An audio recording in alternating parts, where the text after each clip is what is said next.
Hello hello hello दोस्तों, तो स्वागत है आपका आज के इस नए वीडियो में। और गाइज आज के इस नए वीडियो में हम जानेंगे एंट ई स्पोर्ट्स की तरफ से आने वाले इस गेमिंग कीबोर्ड के बारे में जिसका नाम है MK1300 मिनी। तो गाइज आज के इस वीडियो में इस कीबोर्ड की क्विक सी अनबॉक्सिंग करेंगे, इसका पूरा इन डेप्थ रिव्यू करूंगा आपके लिए और जानेंगे कि ये कीबोर्ड कैसा परफॉर्म करता है, गेमिंग का इसका परफॉर्मेंस कैसा है, साथ साथ क्या अपने ये प्राइस पॉइंट को जस्टिफाई करता है और क्या आपको ये कीबोर्ड परचेज करना चाहिए या नहीं। तो ये सारी बातों को खुलासा जो है हम इसी वीडियो में करेंगे। सो वीडियो को फटाफट स्टार्ट करते हैं, बट इससे पहले लेट्स रोल द इंट्रो।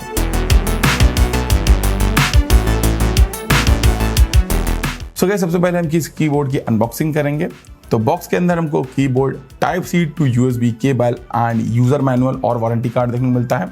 वहीं अगर मैं इसके केबल की बात करूं तो यहाँ पे आपको 1.6 मीटर लंबी केबल मिलती है, विच इज़ वेरी ग्रेट। आपको काफ़ी ज़्यादा लंबी केबल देखने को मिल जाती है यहाँ पे। एंड अगर आपका PC या CPU दूर है तो आपको प्रॉब्लम वगैरह नहीं होगी। फिर अब बात करते हैं इस कीबोर्ड के डिज़ाइन एंड फॉर्म फैक्टर की। For the design being this is a TKL keyboard और यू कैन से 60% कीबोर्ड। तो आजकल मैंने देखा 60% कीबोर्ड का काफ़ी ज़्यादा चलन होने लगा मार्केट में एंड हमको ढेर सारे कीबोर्ड देखने को मिल जाते हैं। अब 60% का मतलब जैसा कि मैं बता देता हूँ आपको, इसमें आपको नम पैड और इंसर्ट एंड वो पेज अप डाउन वाली कीज देखने को नहीं मिलती हैं।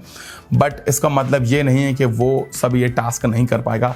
आराम से आप सारे के सारे वो ये सब टास्क कर सकते हो जो कि आपको उस नॉर्मल कीबोर्ड में देखने को मिलते हैं। अब इसके एग्जांपल के लिए अगर मैं देखूं तो यहाँ पे फंक्शन की के साथ हमें काफ़ी सारे की कॉम्बिनेशंस दिए हुए हैं जिनका यूज़ करके आप वही सेम सारे टास्क परफॉर्म कर सकते हो। एंड अगर आपको ये शॉर्टकट्स वगैरह जानना है तो कीबोर्ड के बॉक्स के पीछे आपको सारे के सारे शॉर्टकट्स देखने को मिल जाएंगे। सो वापस से हम बात अपने टॉपिक पर और फिर से बात करते हैं इसके डिज़ाइन एंड फॉर्म फैक्टर के बारे में। I really like this type of keyboard. अब इन्होंने ऐसा एक सेम कीबोर्ड पहले भी निकाला है बट वो मैंने यूज़ नहीं किया है, तो पर्सनली मैं उस पर ज़्यादा कमेंट वगैरह नहीं कर सकता हूँ। बट अगर आपने TKL कीबोर्ड पहले कभी नहीं यूज़ किया है तो trust me you will love for it. Well ये कीबोर्ड पूरा प्लास्टिक का बना हुआ है एंड इसका वेट जो है वो 560 ग्राम के आसपास आपको देखने को मिल जाता है और इसमें आपको एंटी घोस्टिंग कीज वगैरह भी देखने को मिलती हैं। बैक साइड में आपको इसका कोई एलिवेशन या फिर कह सकते हैं कि बैक साइड में आपको कोई क्लिप्स वगैरह देखने को मिलती हैं जिससे आपको एलिवेशन मिलेगा। बट कंपनी ने इसका डिज़ाइन ऐसा ही किया है जिसमें आपको एलिवेशन मिलेगा। सो मेरे लिए ये इतना बड़ा कोई इशू नहीं था क्योंकि मैं कीबोर्ड को हमेशा क्लिप्स ऑन करके या कह सकते लगा के ही यूज़ करता था, तो मुझे एक एलिवेशन चाहिए था जो कि मुझे इस कीबोर्ड ने साफ साथ दिया है। एंड ट्रस्ट में अगर आप एलिवेशन के साथ यूज़ करते हो तो आपको इतना कुछ फ़र्क समझ में नहीं आएगा और यूज़ करने में काफ़ी सही लगता है keyboard. Well if we talk about this keyboard build quality, I literally like that build quality. और ये जो कीबोर्ड है वो पूरा का पूरा प्लास्टिक से बना हुआ है एंड काफ़ी अच्छी प्रीमियम फिनिश के साथ आता है एंड जो की कैप्स में आपको स्मूथनेस है वो भी काफ़ी देखने को मिल जाती है। और ब्रांड जो होता है वो इस कीबोर्ड में 50 मिलियन क्लिक्स का दावा करता है, मतलब आप समझ सकते हो कि कितना लंबा ये चलने वाला है। एंड अगर आप इससे लड़ाई दंगा नहीं करोगे, किसी का मुंह वगैरह नहीं फोड़ोगे, तो ये कीबोर्ड आपका काफ़ी लंबा चलेगा। सो गाइज ये कीबोर्ड आपको ऑटन म्यू स्विच के साथ मिल जाएगा। ऑटन म्यू जो आपको ठीक लगे आप वो समझ लेना। एंड इसमें आपको 2 कॉम्बिनेशन देखने को मिल जाते हैं, रेड एंड ब्लू के साथ। ब्रांड ने मुझे रेड स्विचेस के साथ भेजा है एंड ट्रस्ट मी मुझे अभी तक काफ़ी ज़्यादा अच्छा लगा। और रेड एंड ब्लू स्विचेस में इतना कुछ खास फर्क आपको समझ में नहीं आएगा। अब अगर आप बहुत ज़्यादा नर्ड हो तो ही आपको शायद इतना अंतर समझ में आए, बट अगर आप रेगुलर यूजर हो या फिर फर्स्ट टाइम बायर हो तो आपको इतना कुछ खास समझ में नहीं आएगा। तो चलिए मैं आपको इस कीबोर्ड का साउंड टेस्ट करवा देता हूँ एंड आपको आइडिया लग जाएगा। बाकी कमेंट करके बताना कि आपको इसका साउंड कैसे लगा।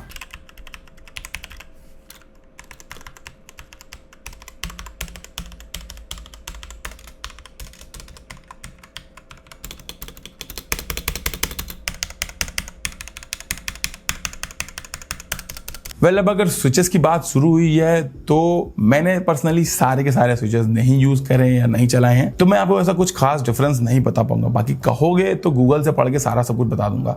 और आप भी अगर नर्ड नहीं हो तो जनरली जैसे कि मैंने पहले वीडियो में बोला कि आपको ज़्यादा कुछ डिफरेंस समझ में नहीं आएगा स्विचेस में। अब बात करते हैं कनेक्टिविटी की। काफ़ी सारे लोग कमेंट करके पूछते हैं कि भाई कीबोर्ड जो है वो कहाँ चलेगा। यार जनरल सी बात है कि जहाँ पे USB पोर्ट होगा और कीबोर्ड यूज़ कर सकते हैं वहाँ पे कीबोर्ड चलेगा। जैसे कि आपका TV में चल जाएगा, मोबाइल में चल जाएगा, टैबलेट में चल जाएगा, Xbox एंड PS5 में भी चल जाएगा, निंटेंडो वगैरह में अगर सपोर्ट करता है तो वहाँ पे भी चल जाएगा। मतलब कीबोर्ड या USB हब की बात कर रहा हूँ। अब इंडिया में लॉन्डो की गेमिंग स्किल्स हों चाहे ना हो, बट अगर उनको सर्टिफाइड गेमर का टैग चाहिए तो भैया आपके सेटअप में जो है RGB और बत्तियां जरूर होनी चाहिए। तो भाई अब हम बात करेंगे इस कीबोर्ड के RGB को लेकर कि इसका RGB कैसा है, कितना परफॉर्म करता है और क्या क्या हमें देखने को मिल जाता है। तो गाइज इस कीबोर्ड में आपको जोन के हिसाब से RGB देखने को मिलती है, पर की RGB देखने को नहीं मिलती है। और अगर हम वहीं लाइटिंग की बात करें तो लाइटिंग काफ़ी ज़्यादा डिसेंट है इस कीबोर्ड के अंदर, बहुत ज़्यादा नहीं है पर बहुत कम भी नहीं है। इफ़ लाइट वगैरह ऑन है रूम की तो समझ में आती है, बट रूम में अगर अंधेरा होने पे ये काफ़ी अच्छी तरीके से ग्लो करता है, विच आई रियली लाइक इट, क्योंकि मैं जब भी रात में काम वगैरह करता हूँ तो लाइट ऑफ करे काम करने में मुझे काफ़ी ज़्यादा मजा आती है इस कीबोर्ड के साथ साथ। सो गाइस RGB को कंट्रोल करने के लिए आपको इस कीबोर्ड में ही सुविधा दी जाती है, आपको ऐसा कोई सॉफ्टवेयर वगैरह नहीं मिलता है। एंड इसमें आपको 14 अलग अलग प्रीसेट दिए हुए हैं जिनको आप अपने कीबोर्ड में सेट कर सकते हो। मैं आपको सारे के सारे प्रीसेट्स अभी दिखा देता हूं।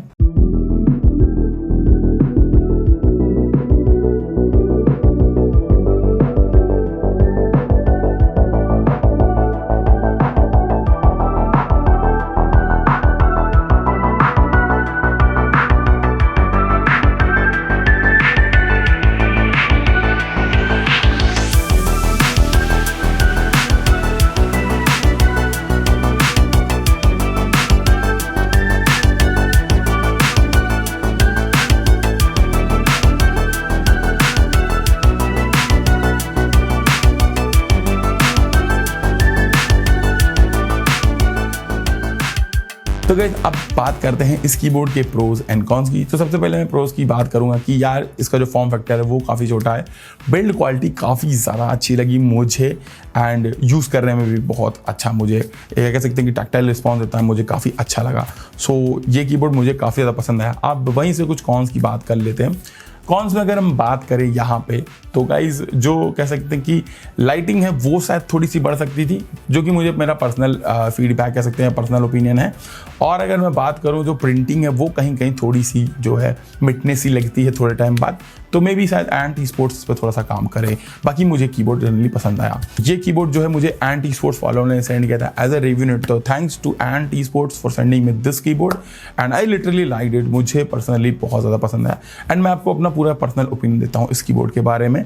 तो गाइज ये कीबोर्ड जो आपका 2000 रुपये के अंदर आता है एंड मुझे इस प्राइस पॉइंट पे काफ़ी ज़्यादा सही लगा, क्योंकि ऐसे मैंने 1500 रुपये का एक कॉम्बो लिया था कीबोर्ड एंड माउस का एंड वो मुझे ठीक लगा था, वो भी मुझे एंटी स्पोर्ट में था। बट अगर मैं पर्सनली कीबोर्ड परचेस करने जाऊँगा 2000 रुपये में तो मैं इसको रिकमेंडेड या कह सकते हैं मैं इसको ले सकता हूँ। अब काफ़ी सारे लोग इंटरनेट पे MK1200 मिनी को कह सकते हैं कि बोल रहे हैं कि आप वो ले लो, मैंने वो पर्सनली यूज़ नहीं किया। अगर आप फर्स्ट टाइम बायर तो मैं कहूँगा आप MK1300 मिनी भी ले सकते हो, ऐसा कोई दिक्कत नहीं है। बाकी आपकी पर्सनल चॉइस है, आप 1200 मिनी लो या 1300 मिनी लो। और कुछ कीबोर्ड जो आते हैं वो उससे 200-300 रुपये महंगे आते हैं, तो वो भी आप चाहो तो ले सकते हो, वो अदर ब्रांड्स के हैं। अगर आपको 2000 रुपये के अंदर कीबोर्ड चाहिए तो मैं बोलूँगा कि आप इस कीबोर्ड के साथ आराम से आ सकते हो। और सबसे अच्छी जो मुझे बात लगी, इसको लेकर ट्रैवलिंग बहुत ज़्यादा ईजी हो सकती है। तो मैं काफ़ी ज़्यादा ट्रैवल वगैरह करता हूँ, फिलहाल तो काफ़ी टाइम से नहीं करा, बट इन फ्यूचर जब भी ट्रैवल प्लान करूँगा तो मैं इस तरह की कीबोर्ड ज़रूर अपने साथ रखना चाहूँगा कि मैं इसको लेके अगर मुझे काम करना है तो मैं बाहर कहीं जाके आराम से काम कर सकूँ। एंड मुझे काफ़ी ज़्यादा पसंद आया। तो ये था मेरा personal opinion and I hope आपको वीडियो पसंद आई होगी। एंड अगर आपको वीडियो अच्छी लगी है या इन्फॉर्मेटिव लगी तो वीडियो को लाइक ज़रूर कर देना। अगर आपको कोई सवाल या सुझाव है इस वीडियो से रिलेटेड या फिर किसी और टॉपिक से रिलेटेड तो आप मुझे कमेंट्स में पूछ सकते हो, मैं सारे के सारे कमेंट्स का रिप्लाई करता हूँ एंड आपको जो भी अभी क्वेरी की सॉल्व करने की कोशिश करूँगा। बाकी इस वीडियो के लिए इतना ही। एंड हाँ, अगर आपको ये कीबोर्ड परचेस करना है तो नीचे डिस्क्रिप्शन में इसका बेस्ट बाय लिंक दिया है, जाके वहीं से परचेस करना, चैनल को सपोर्ट मिलता रहेगा। बाकी आप लोग कुछ और भी अगर शॉप करते हो तो लिंक का यूज़ करना, चैनल को हेल्प मिलता रहेगा। तो गाइज अगर चैनल पे सब्सक्राइब नहीं किया अभी तक तो सब्सक्राइब कर देना, मुझे बुलवाते हो पहली बार अगर सुन रहे हो, और घंटी दबा देना ताकि जब भी कोई नई वीडियो डालूँ तुम तक नोटिफिकेशन पहुंच जाए। बाकी कुछ तो यार कर दो ताकि जो वो एल्गोरिथम है ना वो पुश हो जाए, तो इतना सब तुम कर देना, मतलब पूरी ड्रिल तो तुमको पता है यार, इतने सारी वीडियो देखते रहते हो। तो गाइस इस वीडियो के लिए इतना ही, मैं मिलता हूँ तुमको एक और नए वीडियो में, तब तक के लिए अपना ख्याल रखना, सेफ रहना and I will see you in the next one. Till then piece.